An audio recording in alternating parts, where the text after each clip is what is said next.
थांबा थांबा, सांगते हा पसारा कसला आहे तो. पण त्याआधी नमस्कार मंडळी, स्वागत आहे तुमचं माझ्या नवीन व्लॉग मध्ये. आजच्या व्लॉगची सुरुवात होतीये मी इस्त्री करण्यापासून. गाईज, आई शपथ, आयुष्यात कधीच इस्त्री केली नाही मी, जी मम्मीने मला आज इस्त्री करायला बसवली. कारण आमची 15 दिवसाची ट्रिपची तयारी चालू आहे. इस्त्री हे मोठं टास्क होतं, पण त्याच्यापेक्षाही मोठं टास्क हे एवढे सगळे कपडे आम्हाला ह्या 2 बॅग मध्ये भरायचे होते, ठुसायचे होते.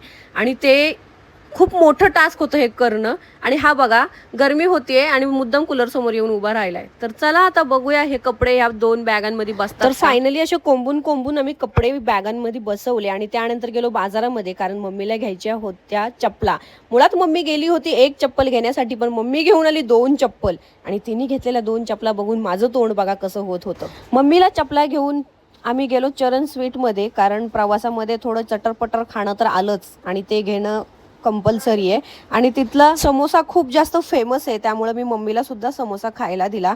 आणि काल शुक्रवार असल्यामुळे चिकन तर बनतायच. पूर्ण आंब्याचं सीझन गेलं, पण मला काही आंबा खायला मिळालाच नाही, म्हणून ह्या सीझनचा मी पहिला आणि शेवटचा आंबा खाल्लाय आज. आणि तुम्ही सांगितलं नाही मला मी कुठे चालले कमेंट करून. लवकर लवकर सांगा बरं मी कुठं चालले कमेंट करून. आणि आपल्या पेजला फॉलो सुद्धा करा. Bye bye.